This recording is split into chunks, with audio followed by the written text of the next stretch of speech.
അതിന്റെ പേരിൽ എന്തൊക്കെ ബഹളം. ഇവിടുത്തെ പത്രമാധ്യമങ്ങൾ എന്നെ അറസ്റ്റ് ചെയ്യിപ്പിച്ച് അടങ്ങൂ എന്ന മട്ടിലായിരുന്നില്ലേ? ജലീൽ ഡൽഹിയിൽ നിന്ന് തടി തപ്പി, ഡൽഹി പോലീസ് കേരളത്തിലേക്ക്, ഇതാ അറസ്റ്റ് ചെയ്യുന്നു. എന്തൊലക്കേണ് ഉണ്ടായത്? അവസാനം ഡൽഹി കോടതി ആ പരാതി എടുത്ത് ചവറ്റുകൊട്ടയിലേക്ക് വലിച്ചെറിഞ്ഞില്ലേ? ഇതാണ് ചാനൽ മുറിയിലിരുന്ന് വാർത്ത പറയുന്ന ഒരുത്തൻ പറയുന്നതും ഒരുത്തി പറയുന്നതും ഒരു ലെവലേശം വിശ്വസിക്കരുത്. നമ്മൾ മാധ്യമങ്ങൾ പറയുന്നതൊന്നും ഒരംശം വിശ്വസിക്കരുത്. ചാനലുകൾ പറയുന്നത് പച്ച നുണയാണ്. ചാനലുകൾ പറയുന്നതും പത്രങ്ങൾ പറയുന്നതും ശരിയായിരുന്നു എങ്കിൽ ഞാൻ നിങ്ങളുടെ മുന്നിൽ ഇപ്പൊ നിൽക്കുവോ? തിഹാർ ജയിലിലോ കണ്ണൂർ സെൻട്രൽ ജയിലിലോ എന്നെ ആജീവനാന്തം ശിക്ഷിച്ചിട്ടുണ്ടാവില്ലേ? വിശുദ്ധ ഖുർആന്റെ മറവിൽ സ്വർണം കടത്തി. ആ സ്വർണത്തിന്റെ മുസാഫ് കൊണ്ടുവന്നത് ഒരു വാഹനത്തിലാണ്. ആ വാഹനത്തിന്റെ GPS തൃശ്ശൂരിൽ നിന്ന് കേടുവന്നു. പിന്നെ ആ വാഹനം നേരെ ബാംഗ്ലൂരിലേക്ക് പോയി. ബാംഗ്ലൂരിൽ സ്വർണമൊക്കെ ഇറക്കി. എന്തൊക്കെ അപസർപ്പക കഥകളായിരുന്നു ഇവിടുത്തെ മാധ്യമങ്ങളും ഇവിടുത്തെ പത്രങ്ങളും പറഞ്ഞുകൊണ്ടിരുന്നത്. അത് തന്നെയാണ് കമ്മ്യൂണിസ്റ്റുകാർക്കെതിരെ ഇന്നും പറഞ്ഞുകൊണ്ടിരിക്കുന്നത്. എന്നിട്ട് കൊമ്പുള്ള അന്വേഷണ ഏജൻസികൾ വന്നല്ലോ, പരിശോധിച്ചില്ലേ? ഒരു തരി സ്വർണം എന്റെ കയ്യിൽ നിന്ന് കണ്ടുകെട്ടാൻ സാധിച്ചോ? ഈ അന്വേഷണ ഏജൻസികൾക്ക് 1 രൂപ അവിഹിതമായി എന്റെ കയ്യിൽ എത്തി എന്ന് ബാങ്ക് അക്കൗണ്ടുകൾ മുഖേന സ്ഥാപിക്കാൻ സാധിച്ചോ ഇവർക്ക്?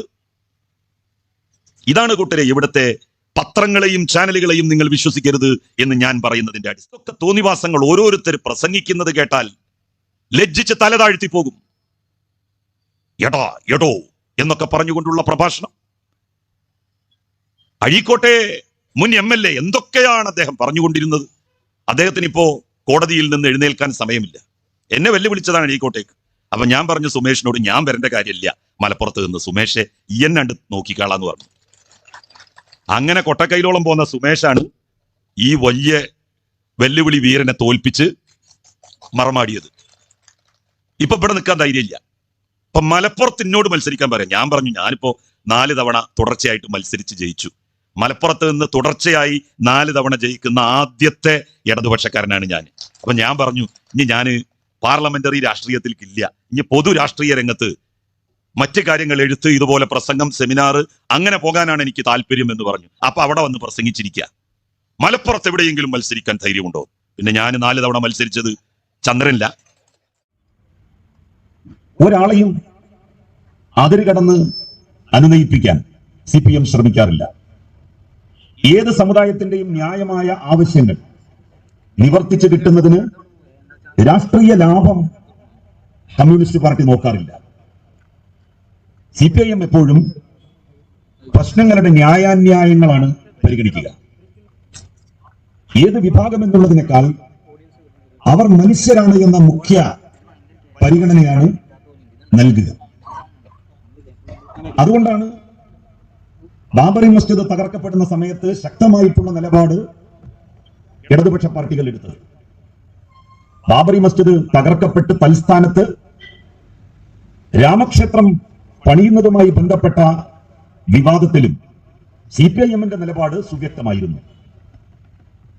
ക്ഷേത്രം പണിത് അതിന്റെ ഉദ്ഘാടന ചടങ്ങിലേക്ക് എല്ലാ രാഷ്ട്രീയ പാർട്ടി നേതാക്കളെയും ഇന്ത്യയുടെ പ്രധാനമന്ത്രിയും ആഭ്യന്തരമന്ത്രിയും ക്ഷണിച്ചപ്പോൾ ഏറ്റവും ആദ്യം ഞങ്ങൾ ആ ചടങ്ങിന് വരില്ല എന്ന് പ്രഖ്യാപിച്ചത് CPIM ആണ്, ഇടതുപക്ഷ പാർട്ടികളാണ്.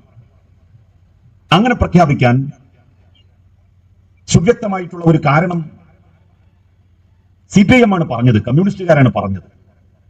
അവര് പറഞ്ഞു ഒരു ജനവിഭാഗത്തിന്റെ ആരാധനാലയം തകർത്ത് തൽസ്ഥാനത്ത് ക്ഷേത്രം പണിത് അതിന്റെ പ്രാണപ്രതിഷ്ഠാ ചടങ്ങിന് ഒരു ജനാധിപത്യ രാജ്യത്തിന്റെ തലവനായ പ്രധാനമന്ത്രി നേതൃത്വം നൽകുന്നത് ഞങ്ങൾക്ക് അംഗീകരിക്കാൻ കഴിയില്ല.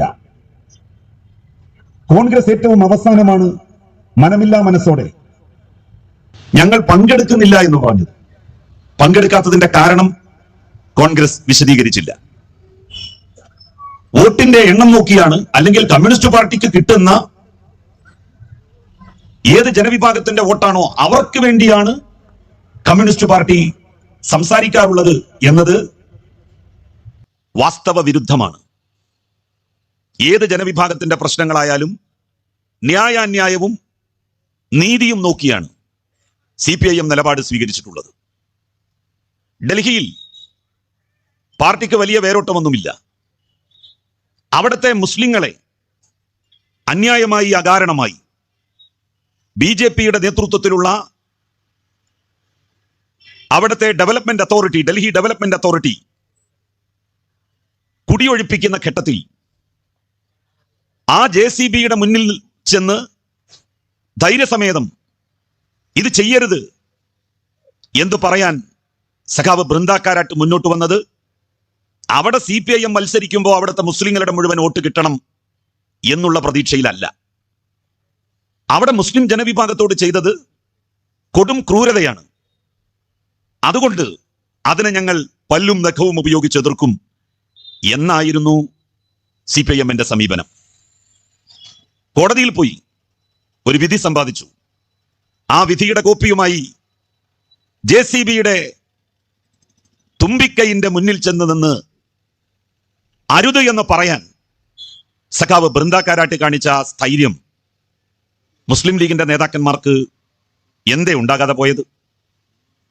ഇന്ത്യ മഹാരാജ്യത്ത് അത്തരമൊരു നിലപാട് ഏതെങ്കിലും ഒരു വിഷയത്തിൽ മുസ്ലിം ലീഗ് എടുത്തിട്ടുണ്ടോ? കോൺഗ്രസ് എടുത്തിട്ടുണ്ടോ? ഗുജറാത്തിൽ കലാപം നടന്നു. കലാപബാധിത പ്രദേശം സന്ദർശിക്കാൻ മുഴുവൻ പാർട്ടികളുടെ നേതാക്കന്മാരും ഉടനടി പോകണമെന്ന് ആദ്യമായി ആവശ്യപ്പെടുന്നത് ഇടതുപക്ഷ പാർട്ടികളാണ്. അങ്ങനെയാണ് ഓൾ പാർട്ടി ഡെലിഗേഷൻ ഗുജറാത്ത് സന്ദർശിക്കുന്നത്. ഗുജറാത്തിൽ അഹമ്മദാബാദിൽ നമുക്കറിയാം, കോൺഗ്രസിന്റെ 10 വർഷക്കാലം MP ആയിരുന്ന എഹ്സാൻ ജഫ്രി എന്ന് പറയുന്ന നേതാവിനെ അദ്ദേഹത്തിന്റെ വീട്ടിൽ അഭയം തേടിയ 60 മനുഷ്യരെ അടക്കം ആ വീട്ടിലിട്ട് പച്ചക്ക് ചുട്ടുകൊന്നു.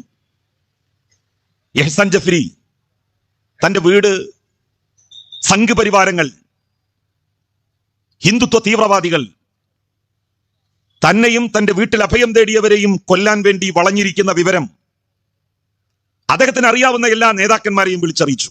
അതിൽ അന്നത്തെ മുഖ്യമന്ത്രി നരേന്ദ്രമോദി ഉണ്ടായിരുന്നു, കോൺഗ്രസിന്റെ നേതാവ് സോണിയാഗാന്ധി ഉണ്ടായിരുന്നു. ആരും അദ്ദേഹത്തെ രക്ഷിക്കാൻ വേണ്ടി മുതിർന്ന് മുന്നോട്ട് വന്നില്ല.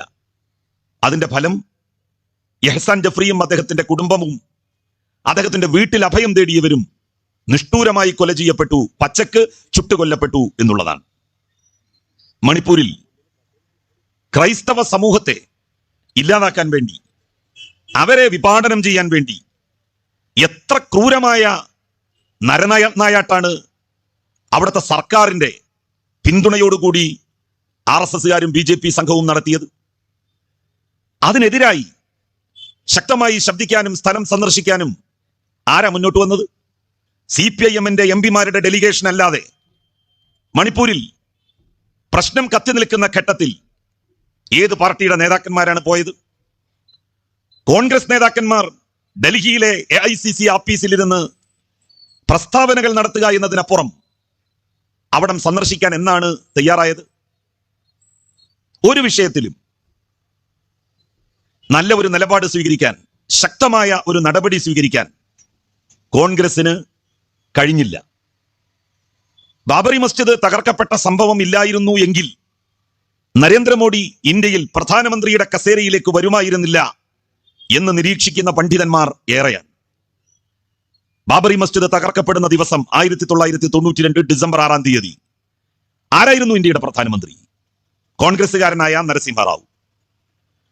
അന്ന് അദ്ദേഹം ബാബറി മസ്ജിദ് തകർക്കാൻ വന്ന LK അദ്വാനിയുടെയും ഉമാഭാരതിയുടെയും നേതൃത്വത്തിലുള്ള സംഘ് പരിവാർ ആക്രമണ കൂട്ടത്തെ ഇന്ത്യയുടെ പട്ടാളത്തെ ഉപയോഗിച്ച് തടഞ്ഞിരുന്നു എങ്കിൽ BJPക്ക് ഇത്ര വലിയ രാഷ്ട്രീയമായിട്ടുള്ള മേൽക്കൈ ഇന്ത്യയിൽ കിട്ടുമായിരുന്നില്ല. ലോകത്തിലെ ഏറ്റവും വലിയ സൈനിക ശക്തികളിൽ ഒന്നാണ് ഇന്ത്യ. മാലിദ്വീപിൽ അവിടുത്തെ പ്രസിഡന്റായിരുന്ന ഖയ്യൂമിനെ ഒരു സംഘം തീവ്ര സ്വഭാവമുള്ള ആളുകൾ അധികാരത്തിൽ നിന്ന് പുറത്താക്കി. ആ സമയത്താണ് ഇന്ത്യയുടെ പട്ടാളം അവിടേക്ക് ഇരച്ചു ചെന്ന് ഖയ്യൂമിനെ സ്ഥാനഭ്രഷ്ടമാക്കിയ അതേ സ്ഥലത്ത് അദ്ദേഹത്തെ പുനഃപ്രതിഷ്ഠിച്ച് എല്ലാ തീവ്ര സ്വഭാവമുള്ള ആളുകളെയും തുരത്തി 3 മണിക്കൂറിനുള്ളിൽ ഇന്ത്യയിൽ തിരിച്ചെത്തിയത്. ഇന്ത്യയുടെ ശക്തിയുടെ ഊക്കാണ് അന്ന് നമ്മൾ കണ്ടത്. 1992 ഡിസംബർ 6-ാം തീയതി ബാബറി മസ്ജിദ് തകർക്കാൻ വേണ്ടി ഈ വർഗീയവാദികളായിട്ടുള്ള സംഘപരിവാരങ്ങൾ ഇരച്ചു വന്നപ്പോ ഇന്ത്യയുടെ 1000 പട്ടാളക്കാരെ തോക്കുകൊടുത്ത് ബാബറി മസ്ജിദിന്റെ ചുറ്റും നിരത്തി നിർത്തിയിരുന്നു എങ്കിൽ ഒരാളും ആ ആരാധനാലയത്തിന്റെ മസ്ജിദിന്റെ അങ്കണത്തിലേക്ക് കാലെടുത്തു വെക്കുമായിരുന്നില്ല. ബാബറി മസ്ജിദ് ഇന്ത്യൻ പട്ടാളത്തെ നോക്കുകുത്തിയാക്കി പൊളിക്കാൻ, അതിന്റെ കുംഭഗോപുരങ്ങൾ തകർത്തെറിയാൻ BJPക്ക് സാധിച്ചത് അവരെങ്ങനെയാണ് മാർക്കറ്റ് ചെയ്തത്? അവര് രാജ്യത്തുള്ള ജനങ്ങളോട് പറഞ്ഞത്, ഇന്ത്യൻ പട്ടാളത്തെ ഞങ്ങൾ നോക്കുകുത്തിയായി ബാബറി മസ്ജിദ് നിലംപരിശാക്കിയിട്ടുണ്ടെങ്കിൽ ഇന്ത്യ രാജ്യം ഞങ്ങൾ പിടിക്കും. ഇന്ദ്രപ്രസ്ഥയിൽ ഞങ്ങളുടെ പ്രധാനമന്ത്രി വൈകാതെ അധികാരം കൈയാളും. സത്യത്തിൽ ആ പ്രസ്താവന ഇന്ത്യയുടെ അങ്ങോളം ഇങ്ങോളമുള്ള BJP പ്രവർത്തകരെയും BJP അനുകൂലികളെയും ആവേശം കൊള്ളിച്ചു. പറയുന്നത് ശരിയല്ലേ എന്നവർ ചിന്തിച്ചു. അങ്ങനെ BJPക്കാർക്ക് ഇന്ത്യൻ പട്ടാളത്തെ നിർവീര്യമാക്കി രാജ്യത്തിന്റെ താല്പര്യമെന്ന വ്യാജേന സംരക്ഷിക്കാൻ കഴിഞ്ഞു എന്ന് പറയപ്പെടുന്ന ഒരു സംഭവം ഉണ്ടാക്കാൻ സാഹചര്യം ഒരുക്കി കൊടുത്തത് കോൺഗ്രസ് ആണ്. ആ കോൺഗ്രസ് അതിന്റെ പ്രയാസവും ബുദ്ധിമുട്ടുമാണ്, രാഷ്ട്രീയ പ്രതിസന്ധിയുമാണ് ഇന്നും അഭിമുഖീകരിച്ചു കൊണ്ടിരിക്കുന്നത്. നരസിംഹറാവു ചെയ്ത മഹാപാതകത്തിന്റെ വില കോൺഗ്രസ് ഇനിയും എത്ര കാലം നൽകേണ്ടി വരും എന്നുള്ളത് കണ്ടറിയണം. ഇപ്പോൾ തന്നെ 11 വർഷം അത് നൽകിക്കഴിഞ്ഞു. ഇനി എത്ര നാൾ, ഇനി എത്ര വർഷം? മതനിരപേക്ഷതയിൽ വെള്ളം ചേർത്താണ് കോൺഗ്രസ് ഇക്കാലം അത്രയും മുന്നോട്ട് പോയത്. പണ്ഡിറ്റ് ജവഹർലാൽ നെഹ്റുവിന്റെ മരണശേഷം കോൺഗ്രസ് മതേതരത്വത്തെയും സോഷ്യലിസത്തെയും പതിയെ പതിയെ കൈയൊഴിക്കാൻ വേണ്ടി തുടങ്ങി. അവർ ഹിന്ദുത്വ ശക്തികളോട്, മതാന്ധതയുടെ ശക്തികളോട് സമരസപ്പെടാൻ ആരംഭിച്ചു.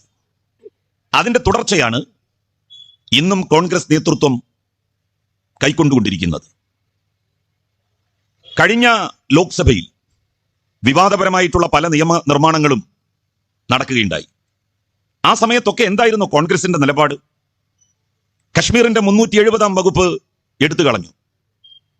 കാശ്മീർ ഇന്ത്യയുടെ സ്വാതന്ത്ര്യ സമര സമയത്ത് അവർക്കിഷ്ടമുള്ള നിലപാട് സ്വീകരിക്കാൻ അവകാശമുണ്ടായിരുന്ന ഘട്ടത്തിലാണ് ഞങ്ങൾ ഇന്ത്യയുടെ കൂടെ നിൽക്കാൻ ആഗ്രഹിക്കുന്നു എന്ന് അവിടുത്തെ ജനങ്ങൾ വോട്ട് രേഖപ്പെടുത്തി ഷേഖ് അബ്ദുള്ളക്ക് ചിട്ട് നൽകിയത്.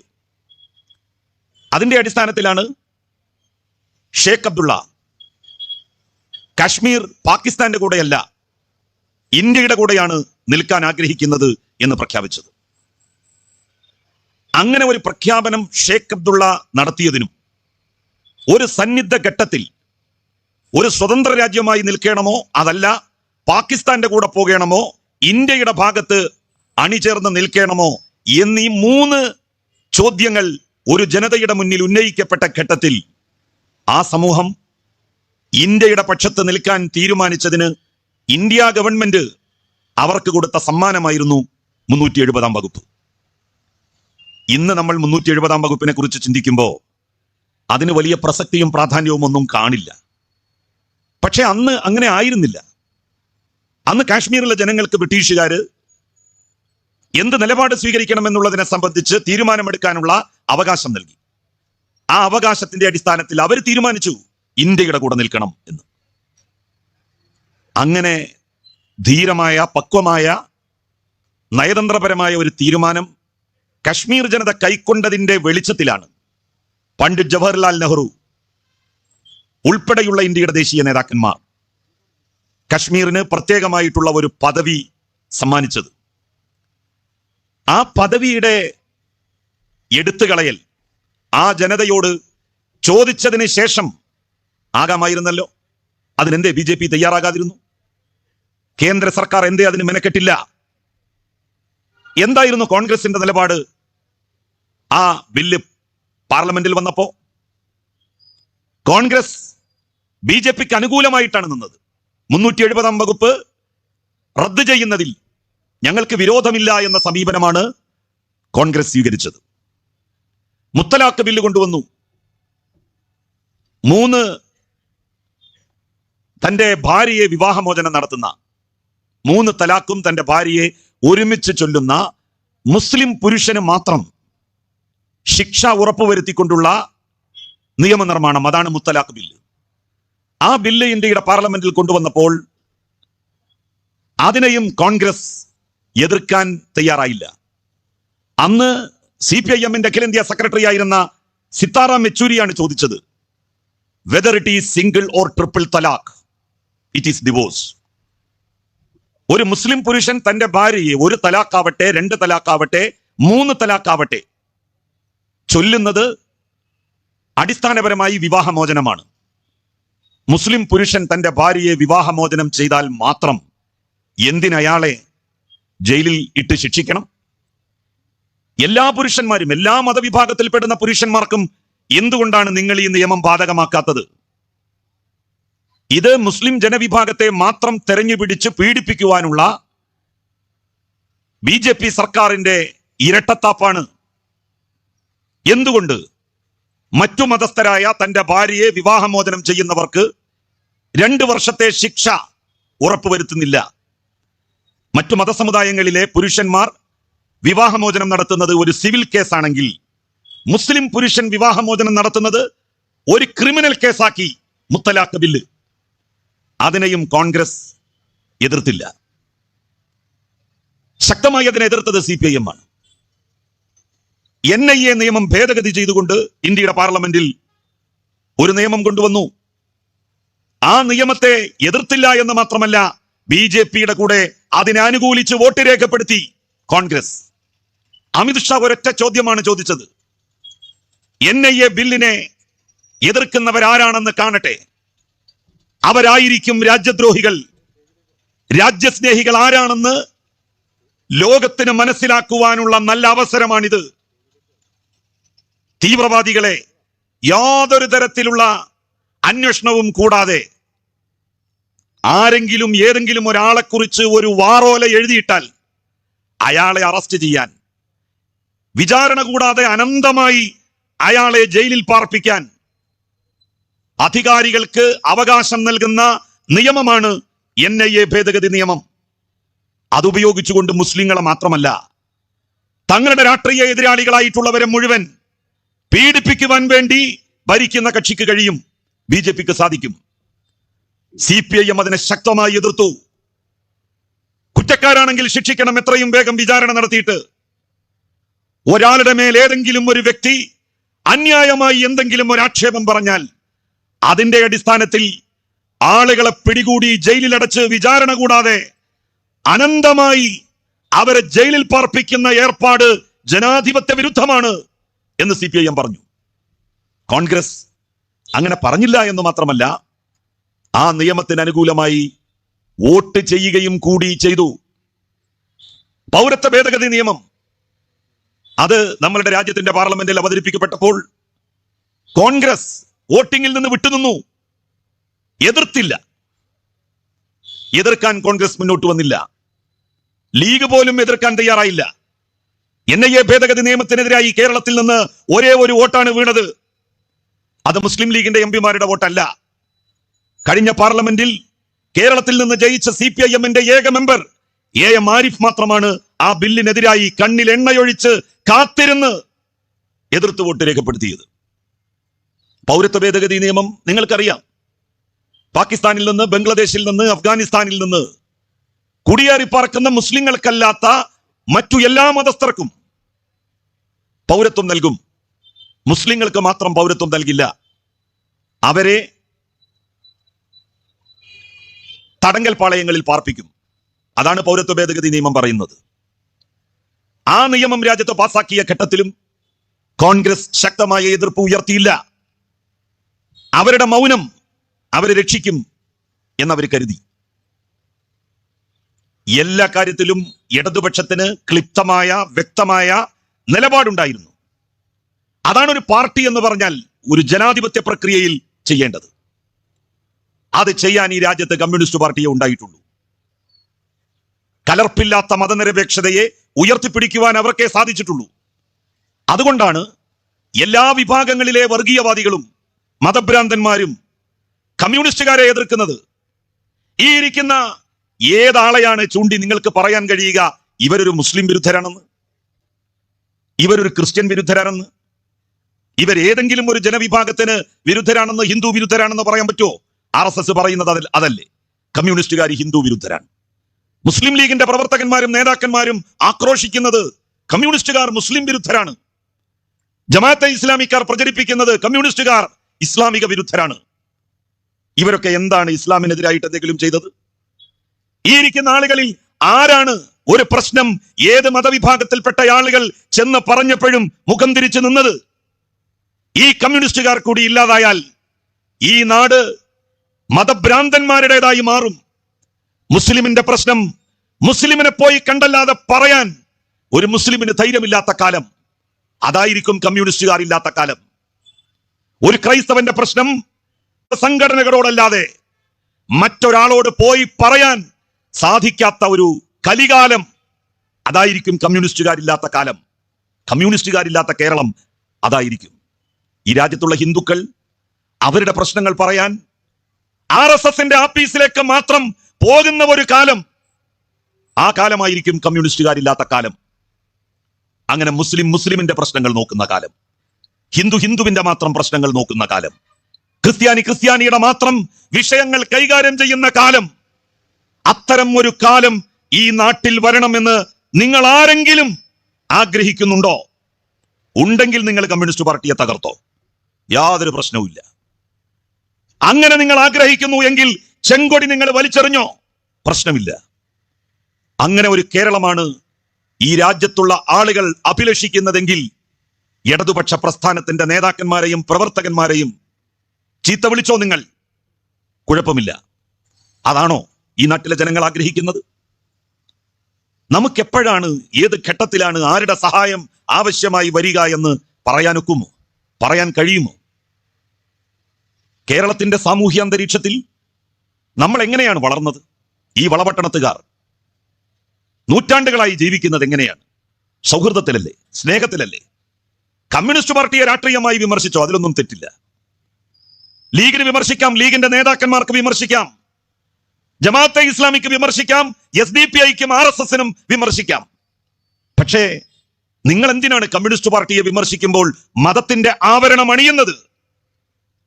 കമ്മ്യൂണിസ്റ്റുകാരെ മുസ്ലിം വിരുദ്ധരും ഇസ്ലാമിക വിരുദ്ധരും ക്ഷേത്ര വിരുദ്ധരും ഹിന്ദു വിരുദ്ധരും ക്രിസ്ത്യൻ വിരുദ്ധരും എന്തിനാക്കുന്നു നിങ്ങൾ? അത് ചില പുരോഹിതന്മാർ അവരും അത്തരമൊരു ശ്രമം നടത്തുന്നു. കമ്മ്യൂണിസ്റ്റുകാര് ഏത് മതവിഭാഗത്തിന്റെ നേരായ അവകാശങ്ങൾക്ക് വേണ്ടിയാണ് പ്രതിബന്ധങ്ങൾ നിന്നിട്ടുള്ളത്? കമ്മ്യൂണിസ്റ്റുകാർ മതം നോക്കിയിട്ടില്ല എന്ത് നിയമം നാട്ടിൽ നടപ്പിലാക്കുമ്പോഴും. 1957 കേരളം രൂപീകൃതമായി. സഖാവ് EMSന്റെ നേതൃത്വത്തിലുള്ള പ്രഥമ കമ്മ്യൂണിസ്റ്റ് സർക്കാർ അധികാരത്തിൽ വന്നു. ആ സർക്കാരാണ് 1921 മലബാർ കലാപം അടിച്ചമർത്താൻ വേണ്ടി ബ്രിട്ടീഷുകാർ കൊണ്ടുവന്ന മാപ്പിള ഔട്ട്റേജസ് ആക്ട് എന്ന് പറയുന്ന കിരാത നിയമം അറബിക്കടലിലേക്ക് വലിച്ചെറിഞ്ഞത്. കേരളത്തിൽ അധികാരത്തിൽ വന്ന പ്രഥമ കമ്മ്യൂണിസ്റ്റ് ഗവൺമെന്റ് ആണ് 10,000-കണക്കിന് പാവപ്പെട്ട മാപ്പിള കർഷകർക്ക് അവര് കൂരകെട്ടി താമസിച്ചിരുന്ന വീട്ടിൽ നിന്ന്, അവരുടെ കൃഷിയിടങ്ങളിൽ നിന്ന് അന്യായമായി ഭൂജന്മിമാർ കുടിയിറക്കരുത് എന്ന് പറഞ്ഞുകൊണ്ടുള്ള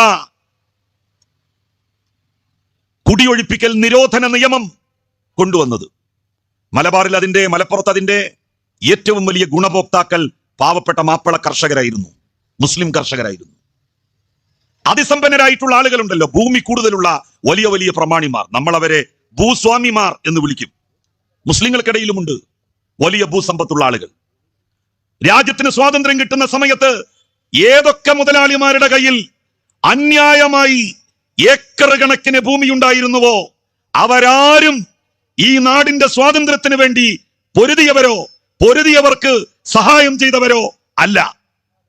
അവർ രാജ്യത്തിന്റെ സ്വാതന്ത്ര്യ സമരത്തിനെതിരായി നിന്നതിന്റെ പേരിൽ, സ്വാതന്ത്ര്യ സമര സേനാനികളെ ഒറ്റുകൊടുത്തതിന്റെ പേരിൽ ബ്രിട്ടീഷുകാര് എഴുതിക്കൊടുത്ത തീരുകൊടുത്ത ഭൂമിയാണ് ഈ വലിയ ഏക്കർ കണക്കിന് ഹിന്ദു ജന്മിമാരുടെ അടുത്തും മുസ്ലിം ജന്മിമാരുടെ അടുത്തും ക്രിസ്ത്യൻ ജന്മിമാരുടെ അടുത്തും ഭൂമി എത്തിപ്പെടാൻ ഹേതുവായത്. അല്ലാതെ അവരാരും അധ്വാനിച്ചുണ്ടാക്കിയതോ കാശ് കൊടുത്തു വാങ്ങിയതോ അല്ല ആ ഭൂമിയൊന്നും. അവരിൽ നിന്ന് പിന്നീട് ഭൂപരിഷ്കരണ നിയമം വന്നപ്പോ ലക്ഷക്കണക്കിന് വരുന്ന കർഷകർക്ക് ഭൂമി കിട്ടി. പിന്നെ എങ്ങനെ കിട്ടി? 970-കളായപ്പോ ഇവിടെ നിന്ന് ഒരുപാട് ആളുകൾ വിദേശങ്ങളിലേക്ക് ജോലിക്ക് പോയി. അവരവിടെ പോയി നയിച്ച് നന്നായി അധ്വാനിച്ച് ഇവിടെ വന്ന് ഭൂമി വാങ്ങി. അവരാണ് പണം കൊടുത്ത് ഭൂമി വാങ്ങിയത്. അതുപോലെ തന്നെ ഉദ്യോഗം കിട്ടിയ ഇവിടെ തന്നെ നിന്നയാളുകൾ അവരവരുടെ ഉദ്യോഗത്തിൽ നിന്ന് കച്ചവടത്തിൽ നിന്ന് ഒക്കെ ലഭിച്ച പണം കൊണ്ട് പണം കൊടുത്ത് ഭൂമി വാങ്ങി. അവരാണ് യഥാർത്ഥത്തിൽ ഈ കേരളത്തിന്റെ നേരവകാശികൾ എന്ന് പറയുന്നത്. അല്ലാതെ 1947 ഓഗസ്റ്റ് 15-ാം തീയതി ഈ നാടിന് സ്വാതന്ത്ര്യം കിട്ടുന്ന സമയത്ത് ഏക്കർ കണക്കിന് ഭൂമിയുണ്ടായിരുന്ന ഭൂജന്മിമാരല്ല, ഖാൻ ബഹദൂർമാരല്ല, സമ്പന്നന്മാരോ മുതലാളിമാരോ അല്ല കേരളത്തിന്റെ നേരവകാശികൾ. എന്നിട്ടിപ്പോ നമ്മൾ പറയും അയാള് നമുക്ക് സൗജന്യമായി തന്നു, സർക്കാരിന്റെ ആപ്പീസ് ഉണ്ടാക്കാൻ തന്നു. നല്ല കാര്യം തന്നെ. പക്ഷേ അതൊന്നും അവരാരും പണം കൊടുത്തു വാങ്ങിയിട്ടുള്ള ഭൂമി അല്ല. അവര് ബ്രിട്ടീഷുകാരുടെ കാലത്ത് ബ്രിട്ടീഷുകാർക്ക് അനുകൂലമായി നിലപാട് സ്വീകരിച്ചതിന്റെ പേരിൽ ബ്രിട്ടീഷുകാര് നിലത്തിന്റെ നികുതി വാങ്ങാൻ വേണ്ടി അവരെ ഏൽപ്പിച്ച ഭൂമിയാണ്. അത് ബ്രിട്ടീഷുകാർ പോയപ്പോ ആരുടേതായി? ഏൽപ്പിച്ച ആരുടേതായി? മലപ്പുറത്ത് ഒരുപാട് സമ്പന്നന്മാരായിട്ടുള്ള മാപ്പിളമാരുണ്ടായിരുന്നു. കുറച്ച്, ഒരുപാടല്ല, കുറച്ച്. ആ കുറച്ച് മാപ്പിളമാർക്ക് വലിയ ഭൂസ്വത്ത് ഉണ്ടായിരുന്നു. അവരവിടുത്തെ വലിയ പ്രമാണിമാരാണ്. ആ പ്രമാണിമാര് 21 കലാപകാരികളെ ഒറ്റുകൊടുത്തവരാണ്. ആലി മുസ്ലിയാരെ ഒറ്റുകൊടുത്തവരാണ്. വാര്യംകുന്നത്ത് കുഞ്ഞഹമ്മദ് ഹാജിയെ ഒറ്റുകൊടുത്ത് ബ്രിട്ടീഷുകാരിൽ നിന്ന് ഖാൻ ബഹദൂർ പട്ടം സ്വീകരിച്ച് ഭൂമിയുടെ ഉടമസ്ഥാവകാശം കൈവശപ്പെടുത്തിയവരാണ്. സാധാരണക്കാരുടെ കൂടെ നിൽക്കാൻ അന്നും കമ്മ്യൂണിസ്റ്റ് പാർട്ടിയെ ഉണ്ടായുള്ളൂ. 921 മലബാറിൽ സ്വാതന്ത്ര്യ സമരമുണ്ടായപ്പോൾ സാധാരണക്കാരായിട്ടുള്ള മാപ്പിളമാരുടെ കൂടെ നിൽക്കാൻ ആരാണ് തയ്യാറായത്? അന്നത്തെ മുസ്ലിം ലീഗ് തയ്യാറായോ? കോൺഗ്രസ് തയ്യാറായോ? ഇല്ല. അന്ന് അത്തരമൊരു സമീപനം സ്വീകരിച്ചത് കമ്മ്യൂണിസ്റ്റ് പാർട്ടിയാണ്. സഖാവ് എ കെ ഗോപാലൻ 1947 ഓഗസ്റ്റ് 15-ാം തീയതി ഈ രാജ്യത്തിന് സ്വാതന്ത്ര്യം കിട്ടുമ്പോ ജയിലിലായിരുന്നു. എന്തിനാ ജയിലിൽ പോയത്? കമ്മ്യൂണിസ്റ്റുകാരെ അറസ്റ്റ് ചെയ്തതിൽ പ്രതിഷേധിച്ചുകൊണ്ട് AKG പ്രസ്താവന നടത്തിയതിന്റെ പേരിലല്ല. കമ്മ്യൂണിസ്റ്റ് പ്രത്യയശാസ്ത്രം ഈ നാട്ടിൽ നടപ്പിലാക്കാൻ വേണ്ടി AKG നടത്തിയ പോരാട്ടത്തിന്റെ അടിസ്ഥാനത്തിലും ആയിരുന്നില്ല AKG അറസ്റ്റ് ചെയ്തത്.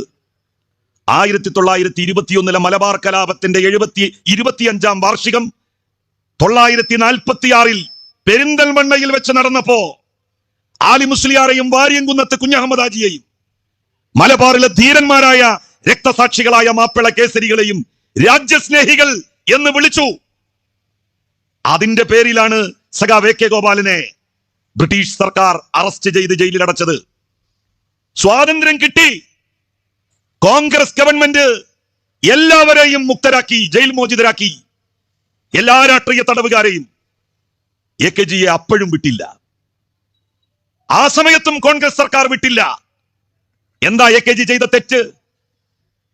മലബാറിൽ ഏറനാട്, വള്ളുവനാട് താലൂക്കുകളിൽ പാവപ്പെട്ട മുസ്ലിം കർഷകർ ജന്മിമാർക്കെതിരായി, ഹിന്ദു ജന്മിമാർക്കെതിരായി, മുസ്ലിം ജന്മിമാർക്കെതിരായി നടത്തിയിട്ടുള്ള പോരാട്ടം, ആ പോരാട്ടത്തിന് നേതൃത്വം നൽകുകയും ബ്രിട്ടീഷുകാരുടെ വെടിയേറ്റ് മരിക്കുകയും ചെയ്ത പാവപ്പെട്ട മനുഷ്യർ രാജ്യസ്നേഹികളാണ് എന്ന് സഖാവ് എ കെ ഗോപാലൻ പ്രഖ്യാപിച്ചു.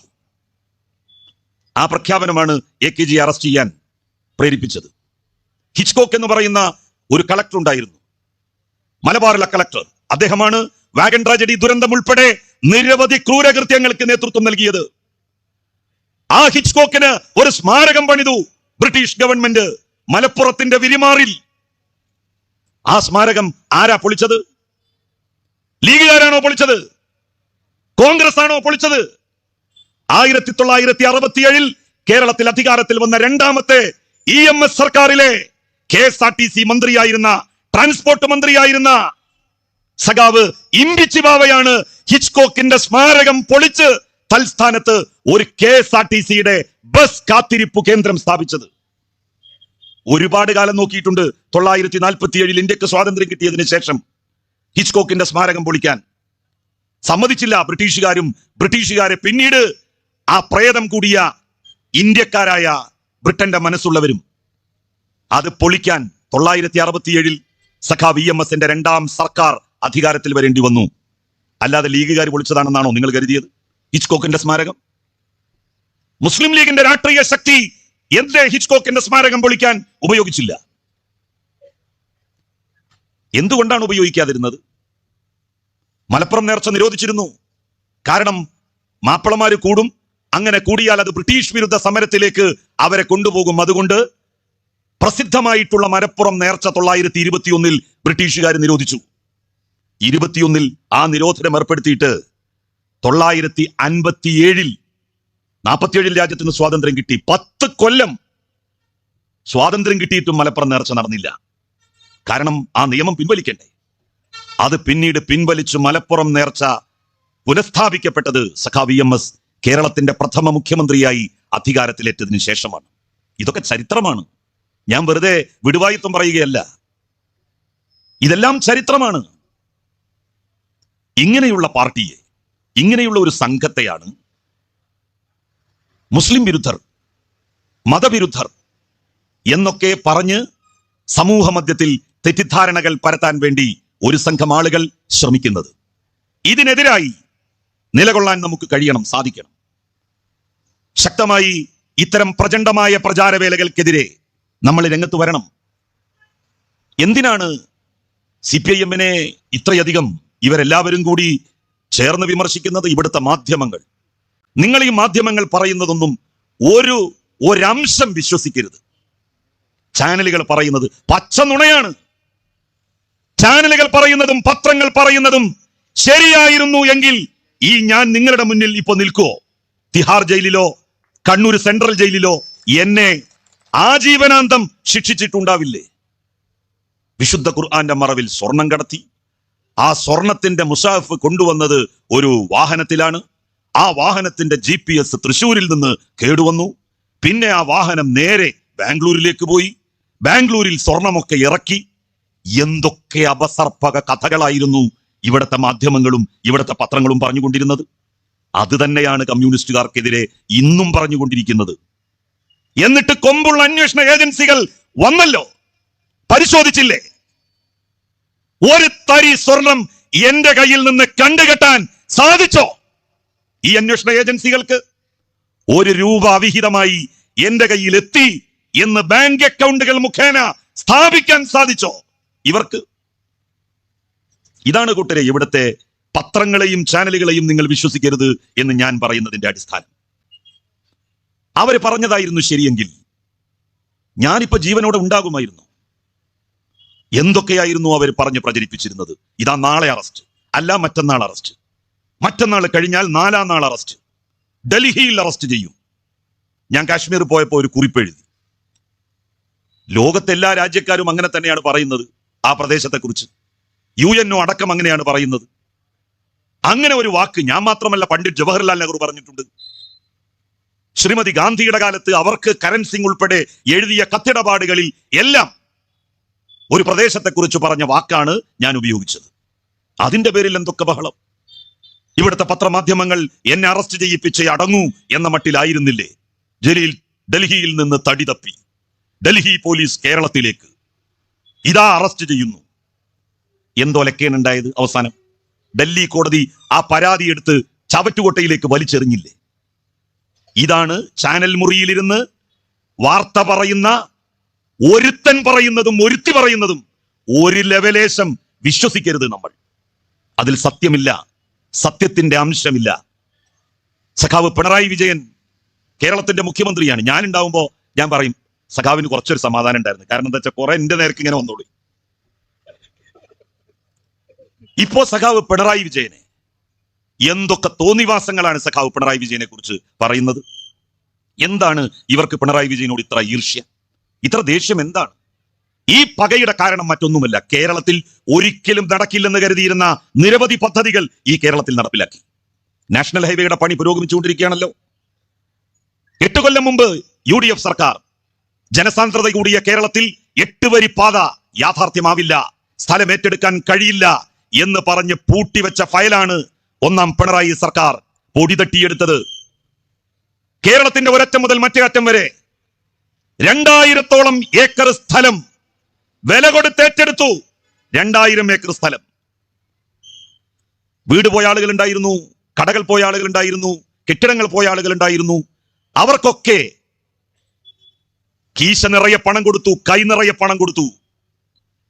പിണറായി വിജയൻ പറഞ്ഞു, നിങ്ങളുടെ അക്കൗണ്ടിൽ പണം വന്നതിന് ശേഷം നിങ്ങൾ ഒഴിഞ്ഞു തന്നാൽ മതി നിങ്ങളുടെ ഭൂമിയിൽ നിന്ന്.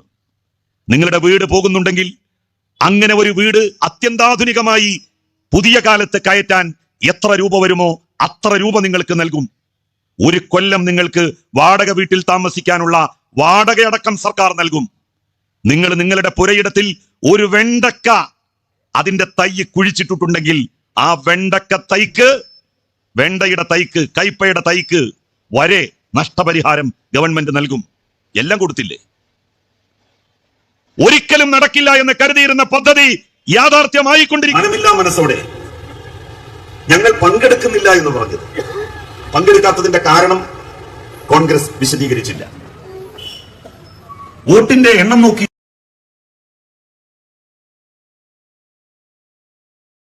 പാറശാല വരെ നീണ്ടു നിവർന്നു കിടക്കുന്ന 8 വരി പാതയിലൂടെ സഞ്ചരിക്കാൻ ഞങ്ങളോടൊപ്പം ഉണ്ടാകണം എന്ന് ആദ്യമേ നിങ്ങളെ ഞങ്ങൾ ക്ഷണിക്കുകയാണ്.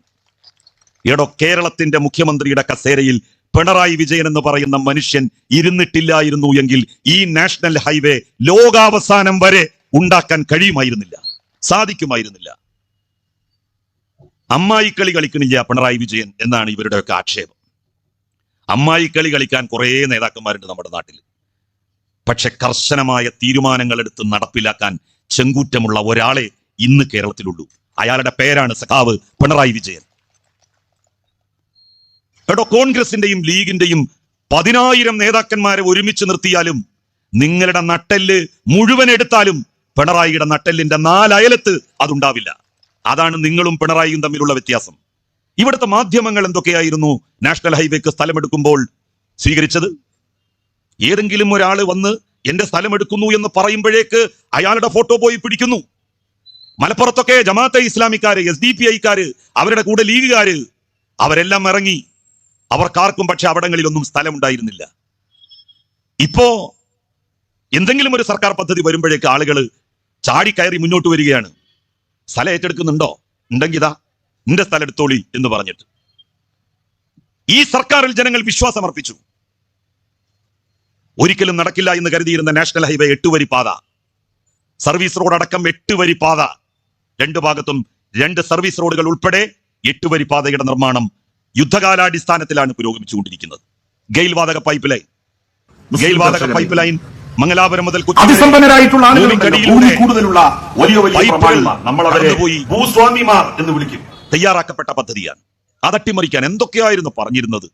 ഈ പൈപ്പ് പോയാൽ പിന്നെ ഹിരോഷിമയിലും നാഗസാക്കിയിലും പൊട്ടിയ പോലെയുള്ള ബോംബായിരിക്കും പൊട്ടുക.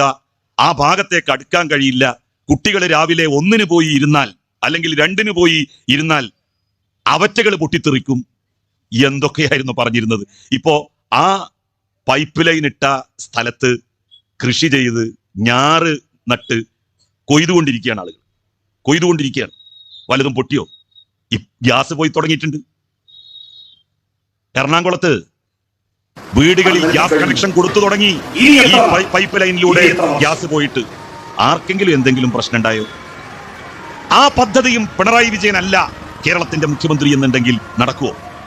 4 ആളുകൾ ഉമ്മാക്കി കാണിച്ചാല് അതിന്റെ മുമ്പിൽ ഓച്ചാനിച്ച് നിന്ന് പിന്തിരിയുന്ന UDF-ന്റെ ഭരണകാലമല്ല സഖാവ് പിണറായി വിജയന്റെ ഭരണകാലം. കഴിഞ്ഞ വലിയ വേനൽ സമയത്ത് നമ്മളുടെ ആരുടെയെങ്കിലും വീട്ടിൽ ഒരു ഫാൻ കറങ്ങാതിരുന്നിട്ടുണ്ടോ? എന്താ കാരണം? കൊച്ചി മുതൽ എടമൺ വരെ പവർ ഹൈവേ വലിയ പോസ്റ്റിൽ 5-8 വലിയ കമ്പി വലിച്ചുകൊണ്ടുള്ള ലൈൻ പോകുന്നില്ലേ? നിങ്ങൾ കണ്ടിട്ടില്ലേ? 380 കിലോമീറ്റർ ആ ലൈൻ വലിക്കാൻ തടസ്സം നിന്നു. എല്ലാവരും തടസ്സം നിന്നു, എല്ലാ മതവിഭാഗക്കാരും. എല്ലാവരെയും സഖാവ് പിണറായി വിജയൻ വിളിച്ചു. ഭൂരിപക്ഷം ആളുകളും പറഞ്ഞു കൊണ്ടുപോട്ടെ, സംസ്ഥാനത്തിന്റെ നേട്ടത്തിനല്ലേ, ഈ നാടിന്റെ പുരോഗതിക്കല്ലേ. ചില ആളുകൾ പറഞ്ഞു ഞങ്ങൾ സമ്മതിക്കില്ല, നിങ്ങളുടെ സമ്മതം ഞങ്ങൾക്ക് ആവശ്യമില്ല എന്ന് പറഞ്ഞ് ധൈര്യസമേതം എങ്ങനെയാണ് ഒരു ഭരണകർത്താവ് പെരുമാറേണ്ടത് എന്നുള്ളത് അവർക്ക് പഠിപ്പിച്ചു കൊടുത്ത് സഖാവ് പിണറായി വിജയൻ മുന്നിലിറങ്ങിയപ്പോ കൊച്ചിയുടെ മൺ പവർ ഹൈവേയും യാഥാർത്ഥ്യമായി. വിഴിഞ്ഞം തുറമുഖം, അതിനെതിരെ എന്തൊക്കെ മാത്താങ്കൂത്തുകൾ നടത്തി. പുരോഹിതന്മാരെ രംഗത്തിറക്കിക്കൊണ്ട് പോലീസ് സ്റ്റേഷൻ അടിച്ചു തകർത്തില്ല. ഒരു പോലീസ് സ്റ്റേഷൻ അടിച്ചു തകർത്ത് പോലീസുകാരെ പരിക്കേൽപ്പിച്ചില്ലേ? കേരളം ഞെട്ടിയില്ലേ? വിഴിഞ്ഞം തുറമുഖം പദ്ധതി നടക്കില്ല എന്ന് എല്ലാ ആളുകളും വിശ്വസിക്കുന്ന സ്ഥിതിയിലേക്ക് കാര്യങ്ങൾ പോയില്ലേ? ഒന്നും പറയാതെ എല്ലാം മനസ്സിലൊതുക്കി സഖാവ് പിണറായി വിജയൻ കേരളത്തിന്റെ പുരോഗതിയിലേക്ക് ഈ സംസ്ഥാനത്തെ വീണ്ടും നടത്തിച്ചു. അവസാനം ആ അസാമാന്യമായ ഉരുക്ക് മനുഷ്യന്റെ നിശ്ചയദാർഢ്യത്തിന് മുമ്പിൽ വിഴിഞ്ഞം പോർട്ടും തുറമുഖവും യാഥാർത്ഥ്യമായില്ലേ? വലിയ ചരക്ക് കപ്പലെത്തി ചരക്കിറക്കി പോയില്ലേ? എടോ, ഇതാണ് കാലം കരുതി വെച്ച ഭരണകർത്താവ് എന്ന് പറയുന്നത് സഖാവ് പിണറായി വിജയൻ. മനമില്ലാ മനസ്സോടെ ഭരിക്കാൻ ഞങ്ങൾ പങ്കെടുക്കുന്നില്ല എന്ന് പറഞ്ഞത് ഏതാൾക്കും പറ്റും. പങ്കെടുക്കാത്തതിന്റെ കാരണം ഏത് ലീഗുകാരനും സാധിക്കും ഭരിക്കാൻ. പക്ഷേ വോട്ടിന്റെ എണ്ണം നോക്കിയാണ് അല്ലെങ്കിൽ കമ്മ്യൂണിസ്റ്റ് സമയത്ത് നിലപാടെടുത്ത് പോകാൻ കരുത്തുറ്റ ഭരണാധികാരികൾക്കേ സാധിക്കൂ. അത് സഖാവ് പിണറായി വിജയനാണ്. എന്നിട്ട് എന്തൊക്കെ തോന്നിവാസങ്ങൾ ഓരോരുത്തർ പ്രസംഗിക്കുന്നത് കേട്ടാൽ ലജ്ജിച്ച് തല താഴ്ത്തി പോകും. എടാ എടോ എന്നൊക്കെ പറഞ്ഞുകൊണ്ടുള്ള പ്രഭാഷണം.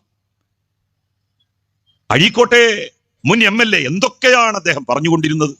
അദ്ദേഹത്തിന് ഇപ്പോ കോടതിയിൽ നിന്ന് എഴുന്നേൽക്കാൻ സമയമില്ല. എന്നെ വെല്ലുവിളിച്ചതാണ് അഴീക്കോട്ടേക്ക്. അപ്പൊ ഞാൻ പറഞ്ഞു സുമേഷിനോട് ഞാൻ വരേണ്ട കാര്യമില്ല മലപ്പുറത്ത് നിന്ന്, സുമേഷെ എന്നെ നോക്കിക്കാളാന്ന് പറഞ്ഞു. അങ്ങനെ കൊട്ടക്കൈലോളം പോകുന്ന സുമേഷാണ് ഈ വലിയ വെല്ലുവിളി വീരനെ തോൽപ്പിച്ച് മറമാടിയത്. ഇപ്പൊ ഇവിടെ നിൽക്കാൻ ധൈര്യമില്ല. ഇപ്പൊ മലപ്പുറത്ത് എന്നോട് മത്സരിക്കാൻ പറയാം. ഞാൻ പറഞ്ഞു ഞാനിപ്പോ 4 തവണ തുടർച്ചയായിട്ട് മത്സരിച്ച് ജയിച്ചു. മലപ്പുറത്ത് നിന്ന് തുടർച്ചയായി 4 തവണ ജയിക്കുന്ന ആദ്യത്തെ ഇടതുപക്ഷക്കാരനാണ് ഞാൻ. അപ്പൊ ഞാൻ പറഞ്ഞു ഇനി ഞാൻ പാർലമെന്ററി രാഷ്ട്രീയത്തിലേക്കില്ല, ഇനി പൊതു രാഷ്ട്രീയ രംഗത്ത് മറ്റു കാര്യങ്ങൾ എഴുത്ത്, ഇതുപോലെ പ്രസംഗം, സെമിനാർ അങ്ങനെ പോകാനാണ് എനിക്ക് താല്പര്യം എന്ന് പറഞ്ഞു. അപ്പൊ അവിടെ വന്ന് പ്രസംഗിച്ചിരിക്കുക. മലപ്പുറത്ത് എവിടെയെങ്കിലും മത്സരിക്കാൻ ധൈര്യമുണ്ടോ? പിന്നെ ഞാൻ 4 തവണ മത്സരിച്ചത് ചന്ദ്രനില്ല. മുഹമ്മദ് അലി ക്ലയുണ്ട്, പണ്ട് ബോക്സിംഗ് നിർത്തി അദ്ദേഹം റിട്ടയർ ചെയ്തു. അതിനുശേഷം പിന്നെ മുഹമ്മദ് അലി ക്ലനെ ബോക്സിങ്ങിന് വെല്ലുവിളിച്ച ആളുകളെ പോലെ അവിടെ വന്ന് ഇപ്പൊ എന്റെ ചെലവിൽ എങ്ങനെയെങ്കിലും അവിടെ വരണം, അവിടെ മലപ്പുറത്ത് മത്സരിക്കണം. എന്താ അഴീക്കോട് പറ്റൂലേ? 10 കൊല്ലം ഈ നിയോജക മണ്ഡലത്തിലെ ആളുകളെ സേവിച്ച മഹാനല്ലേ, ഇവിടെ എന്താ നിൽക്കാൻ ധൈര്യമില്ലാത്തത്? എന്തിനാണ് മണ്ഡലം മാറിപ്പോകുന്നത്? എന്തിനാണ് മലപ്പുറത്തേക്ക് ഓടി വരുന്നത്? ഇവിടെ നിൽക്ക്, ധൈര്യമുണ്ടെങ്കിൽ. സുമേഷ് മതി, ഞങ്ങളാരും വേണ്ട. ഓൻ ചെറുപ്പക്കാരനാ, കുട്ടിയാ, ഓൻ തന്നെ ധാരാളാ. ഇപ്പൊ നാട്ടുകാർക്ക് മനസ്സിലായി ഒരു MLA എങ്ങനെയാണ്, എങ്ങനെ ആയിരിക്കണം എന്നുള്ളത്. സുമേഷ് എത്താത്ത സ്ഥലങ്ങളില്ല. ആളുകൾക്ക് ഏത് സമയത്തും സുമേഷിനെ കാണാൻ ചെല്ലാം. അങ്ങനെ കമ്മ്യൂണിസ്റ്റ് പാർട്ടിക്ക് സ്വാധീനമുള്ള ഒരു മേഖലയാക്കി ഈ പ്രദേശത്തെ സുമേഷ് നേരത്തെയുള്ള ശക്തിയെ കൂടുതൽ ഊർജ്ജസ്വലമാക്കി മുന്നോട്ട് പോയിക്കൊണ്ടിരിക്കുകയാണ്. ഇതൊക്കെ ഒരു ഘട്ടത്തിലേ ഉണ്ടാകും. ഇത്തരത്തിലുള്ള മോശമായിട്ടുള്ള വാക്പ്രയോഗങ്ങൾ സഖാവ് പിണറായിയെ പോലെ, കോടിയേരിയെ പോലെയുള്ള നേതാക്കന്മാരെ എത്ര മോശമായിട്ടാണ് ഇവരൊക്കെ ചിത്രീകരിച്ച് ഇവരൊക്കെ നടന്നിരുന്നത്. മുസ്ലിം ലീഗിനൊരു സംസ്കാരമുണ്ട്. ആ സംസ്കാരത്തിന്റെ 4 അയലത്തെത്താൻ ഇവർക്കൊക്കെ കഴിഞ്ഞിട്ടുണ്ടോ? പണ്ട് CH മുഹമ്മദ് കോയ സാഹിബ് മലപ്പുറത്തെ തിരൂരിൽ ഒരു വലിയ മുസ്ലിം ലീഗിന്റെ സമ്മേളനത്തിൽ പ്രസംഗിക്കുകയാണ്. അപ്പൊ ആ കാലത്ത് കോൺഗ്രസ്സുകാർ ലീഗിനെതിരെ വളരെ ശക്തമായിട്ടുള്ള മുദ്രാവാക്യം മുഴക്കുകയാണ്. ബാഫക്കി തങ്ങളെ മൊട്ടത്തലയിൽ 5-8 മുളപ്പിക്കും എന്ന് പറഞ്ഞിട്ടുള്ള മുദ്രാവാക്യം കോൺഗ്രസ്സുകാര് മലപ്പുറത്ത് തെരുവോരങ്ങളിൽ മുഴുവൻ വിളിക്കുന്ന സമയമാണ്. ആ ഘട്ടത്തിലാണ് മുസ്ലിം ലീഗിന്റെ മഹാസമ്മേളനം CHന്റെ സാന്നിധ്യത്തിൽ തിരൂരിൽ ചേരുന്നത്. അപ്പൊ അന്ന് തിരൂരിലെ ഒരു പ്രാദേശിക മുസ്ലിം ലീഗിന്റെ നേതാവുണ്ട്, CMT അബൂബക്കർ സാഹിബ്. ആ CMT അബൂബക്കർ സാഹിബ് സ്വാഗത പ്രസംഗം നടത്തി അദ്ദേഹം ആവേശം മൂത്ത് കോൺഗ്രസ്സുകാരോട് പറഞ്ഞു, ഞങ്ങളുടെ മഹാനായ നേതാവ് ബാഫക്കി തങ്ങളുടെ മൊട്ടത്തലയിൽ നിങ്ങൾ 5-8 മുളപ്പിച്ചാൽ ഇന്ദിരാഗാന്ധിയുടെ പാ എന്നേ പറഞ്ഞുള്ള. അപ്പോഴേക്ക് CH പിന്നിൽ നിന്ന് CMT അബൂബക്കറിനെ ബലാത്കാരം പിടിച്ചിരുത്തി മൈക്ക് വാങ്ങി പ്രസംഗം തുടങ്ങി. അതാണടോ മുസ്ലിം ലീഗ്, അതാണ് ലീഗിന്റെ സംസ്കാരം. പാ എന്നേ പറഞ്ഞുള്ളൂ, ബാക്കി പറയാൻ സമ്മതിച്ചില്ല CH മുഹമ്മദ് കോയ സാഹിബ്. ആ ലീഗിന്റെ പാരമ്പര്യത്തിൽ നിന്ന്, ഉത്കൃഷ്ടമായിട്ടുള്ള ശീലങ്ങളിൽ നിന്ന്, രീതികളിൽ നിന്ന് വർത്തമാനകാലത്തെ മുസ്ലിം ലീഗിന്റെ നേതാക്കന്മാർ എത്ര മാറി അവരാലോചിക്കണം. ഞാൻ മുസ്ലിം യൂത്ത് ലീഗിന്റെ നേതൃപദവിയിൽ ഇരുന്നിട്ടുണ്ട്. നിങ്ങളുടെ പഴയ MLA, ഞാൻ ജനറൽ സെക്രട്ടറിയായ കമ്മിറ്റിയിൽ ട്രഷററായിരുന്നു. ഞങ്ങളെന്നൊക്കെ പ്രസംഗിക്കാറുണ്ട്. പക്ഷെ ഒരു വ്യക്തിയെ ഇങ്ങനെ മോശമായി ഞങ്ങൾ ആരെങ്കിലും കമ്മ്യൂണിസ്റ്റ് പാർട്ടിയെ വിമർശിച്ചിട്ടുണ്ട്? പക്ഷെ പിണറായി എന്നൊക്കെ പറഞ്ഞ് എന്തൊരു മോശമായിട്ടുള്ള പദപ്രയോഗങ്ങൾ! ഇങ്ങനെയുള്ള ആളുകളെ ആയിരുന്നോ നിങ്ങൾ 10 കൊല്ലം ജയിപ്പിച്ചത്? സത്യത്തിൽ നിങ്ങളോട് മനസ്സിന്റെ ഏതോ ഒരു കോണിൽ ഇങ്ങനെയുള്ള ഒരാളെ ആണോ ഈ നാട്ടുകാർ ജയിപ്പിച്ചത് എന്ന് ചിലപ്പോഴെങ്കിലും ഓർക്കും. ചില കപടന്മാരുടെ കാപട്യം പുറത്തു വരാൻ കുറച്ച് വൈകി, അതാണ് നിങ്ങൾക്ക് സംഭവിച്ചത്. വൈകിയെങ്കിലും നിങ്ങൾ തെറ്റുതിരുത്തി സുമേഷിനെ പോലെ മിടുക്കനായ, മതനിരപേക്ഷത തന്റെ നെഞ്ചോട് ചേർത്ത് വെച്ച് പൊതുപ്രവർത്തനം നടത്തുന്ന ഒരു ചെറുപ്പക്കാരനെ നിങ്ങൾ കേരള നിയമസഭയിലേക്ക് അയച്ചു. അദ്ദേഹം കേരള നിയമസഭയിൽ മികച്ച പെർഫോമൻസ് ആണ് നടത്തുന്നത്. ആ കാര്യത്തിൽ എനിക്ക് വളരെ സ്നേഹവും ഇഷ്ടവും അദ്ദേഹത്തോടുണ്ട്. ഞാൻ എൻ്റെ വാക്കുകൾ ദീർഘിപ്പിക്കുന്നില്ല. CPIM-ന്റെ ഏരിയ സമ്മേളനം നടക്കാൻ വേണ്ടി പോവുകയാണ്. അത് കഴിഞ്ഞാൽ ജില്ലാ സമ്മേളനം, സംസ്ഥാന സമ്മേളനം, പാർട്ടി കോൺഗ്രസ്. വ്യവസ്ഥാപിതമായി ഇത്രയും ചിട്ടയോടുകൂടി സമ്മേളനങ്ങൾ നടത്തുകയും കമ്മിറ്റികൾ ഉണ്ടാക്കുകയും ചെയ്യുന്ന ഇന്ത്യയിലെ ഏക പാർട്ടിയാണ് CPIM. ആ CPIM-നെ കണ്ണിലെ കൃഷ്ണമണി പോലെ നിങ്ങൾ കാത്തു സൂക്ഷിക്കുക. കണ്ണു പോയാലേ കണ്ണിന്റെ കാഴ്ച ശക്തിയെക്കുറിച്ച് നാം ചിന്തിക്കുകയുള്ളൂ.